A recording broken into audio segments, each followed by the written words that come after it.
हरे कृष्णा दोस्तों। आप सभी का एक बार फिर से स्वागत है हमारी चैनल तथास्तु व्लॉग्स में। आप सभी को इंदिरा एकादशी की बहुत शुभकामनाएं। आज हम इंदिरा एकादशी की पावन कथा का श्रवण करेंगे जो पितृपक्ष के अवसर पर आती है और मान्यता है कि इस एकादशी का व्रत करने वाले के तो 7 पीढ़ियों तक के पितृ तर जाते हैं। तो जरा सोचिए दोस्तों, इस व्रत को करने का फल कितना अद्भुत होगा। भगवान श्री कृष्ण ने इस कथा के अंत में कहा है कि हे धर्मराज युधिष्ठिर, इस कथा को पढ़ने और सुनने मात्र से ही समस्त पाप नष्ट हो जाते हैं और अंत में स्वर्गलोक की प्राप्ति होती है। तो आइए हम भी इस पुण्य प्रदायक एकादशी की कथा का श्रवण करते हैं। पितृपक्ष अर्थात आश्विन के कृष्ण पक्ष की एकादशी इंदिरा एकादशी कहलाती है। अन्य एकादशियों के व्रत के पुण्य से तो व्रत करने वाले को सर्व सुख और अंत में मोक्ष की प्राप्ति होती है, परंतु इस एकादशी का व्रत करने वाले के तो 7 पीढ़ियों तक के पितृ तर जाते हैं। इंदिरा एकादशी का व्रत करने वाला स्वयं तो मोक्ष प्राप्त करता ही है, वह अपने सभी पितरों का उद्धार करके उन्हें भी दिव्य लोकों में प्रवेश का अधिकारी बना देता है। इस एकादशी को भगवान शालिग्राम की पूजा की जाती है और पूजा तथा प्रसाद में तुलसी दलों अर्थात तुलसी की पत्तियों का प्रयोग अनिवार्य रूप से किया जाता है। धर्मराज युधिष्ठिर ने पूछा, हे जनार्दन, आश्विन मास के कृष्ण पक्ष की एकादशी का क्या नाम है? इसके व्रत की विधि और फल क्या है? सो कृपा करके कहिए। श्री कृष्ण ने कहा, हे राजन, इस एकादशी का नाम इंदिरा एकादशी है। यह एकादशी पापों को नष्ट करने वाली तथा पितरों को अधोगति से मुक्ति दिलाने वाली है। आप ध्यान पूर्वक इसकी कथा सुनो। इसके सुनने मात्र से वाजपेयी यज्ञ का पुण्य फल प्राप्त होता है। सतयुग में महिष्मती नाम की नगरी में इंद्रसेन नाम का एक प्रतापी राजा धर्म पूर्वक अपनी प्रजा का पालन करते हुए शासन करता था। वह राजा पुत्रों पौत्रों और धन धान्य से संपन्न तथा विष्णु जी का परम भक्त था। एक दिन जब राजा अपनी सभा में बैठा था तो आकाश मार्ग से महर्षि नारद उसकी सभा में आए। राजा उनको देखते ही हाथ जोड़कर खड़ा हो गया और विधि पूर्वक आसन व अर्घ्य दिया।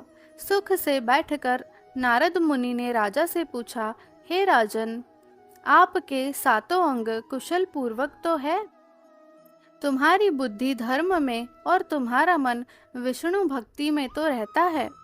देवर्षि नारद की बातें सुनकर राजा ने कहा, हे देवर्षि, आपकी कृपा से मेरे राज्य में सब कुशल है तथा मेरे यहाँ यज्ञ कर्मादि सुकृत हो रहे हैं। आप कृपा करके अपने आगमन का कारण कहिए। तब नारद जी कहने लगे, हे राजन, आप आश्चर्य देने वाले मेरे वचनों को सुनो। मैं एक समय ब्रह्मलोक से यमलोक को गया। वहाँ श्रद्धा पूर्वक यमराज से पूजित होकर मैंने धर्मशील और सत्यवान धर्मराज की प्रशंसा की। उसी यमराज की सभा में महान ज्ञानी और धर्मात्मा तुम्हारे पिता को एकादशी का व्रत भंग होने के कारण देखा। उन्होंने जो संदेश दिया है वह मैं तुमसे कहता हूँ। तुम्हारे पिता ने कहलवाया है कि पूर्व जन्म में कोई विघ्न हो जाने के कारण मैं यमलोक में रह रहा हूँ। हे पुत्र, यदि तुम इंदिरा एकादशी का व्रत मेरे निमित्त करो तो मुझको स्वर्ग की प्राप्ति हो सकती है। तब राजा कहने लगे, हे देवर्षि, आप इस व्रत की विधि मुझसे कहिए। नारद जी बोले, हे राजन, आश्विन मास के कृष्ण पक्ष की दशमी के दिन प्रातःकाल श्रद्धा सहित स्नान करना चाहिए। इसके पश्चात दोपहर को भी स्नान करना चाहिए। उस समय जल से निकलकर श्रद्धा पूर्वक पितरों का श्राद्ध करें और एक समय भोजन करें तथा रात्रि को पृथ्वी पर शयन करें। दूसरे दिन अर्थात एकादशी के दिन प्रातःकाल दातुन करें और स्नान करें। उसके पश्चात भक्ति पूर्वक व्रत का संकल्प करें। संकल्प करते समय भगवान से श्रद्धा पूर्वक कहें, हे प्रभु, मैं आज निराहार रहूंगा और समस्त भोगों का त्याग कर कल भोजन करूंगा। हे भगवान, आप मेरी रक्षा करने वाले हैं, आप मेरे व्रत को पूर्ण करें। इस प्रकार आचरण करके दोपहर को शालिग्राम मूर्ति के आगे फल तथा फूल रखकर उनकी पूजा करें। शाम को भगवान विष्णु की धूप, दीप, नैवेद्य आदि से पूजा करें तथा रात्रि जागरण करें। इसके उपरांत द्वादशी के दिन मौन होकर बंधु बांधवों सहित भोजन करें।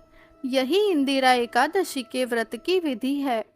हे राजन, यदि तुम भक्ति भाव से इस एकादशी के व्रत को करोगे तो तुम्हारे पिता अवश्य ही स्वर्ग को प्राप्त होंगे। देवर्षि नारद जी राजा को यह उपदेश देकर अंतर्ध्यान हो गए। राजा ने इंदिरा एकादशी के आने पर बंधु बांधवों और दरबारियों सहित इस व्रत को किया। व्रत के प्रभाव से आकाश से पुष्पों की वर्षा हुई और राजा के पिता यमलोक से गरुड़ पर चढ़कर स्वर्ग को गए। राजा इंद्रसेन भी एकादशी के व्रत के प्रभाव से इस लोक में समस्त सुख भोग कर अंत में स्वर्ग लोक को प्राप्त हुए। श्री कृष्ण भगवान ने अंत में कहा, हे धर्मराज युधिष्ठिर, यही इंदिरा एकादशी का महत्व है। इस कथा के पढ़ने व सुनने मात्र से ही समस्त पाप नष्ट हो जाते हैं और अंत में स्वर्ग लोक की प्राप्ति होती है। हमारी आज की इंदिरा एकादशी की कथा यहीं संपन्न हुई। दोस्तों, अगर आपको भी ऐसी कथाएं सुनना पसंद है तो हमारी वीडियो को लाइक और चैनल को सब्सक्राइब करना ना भूलें।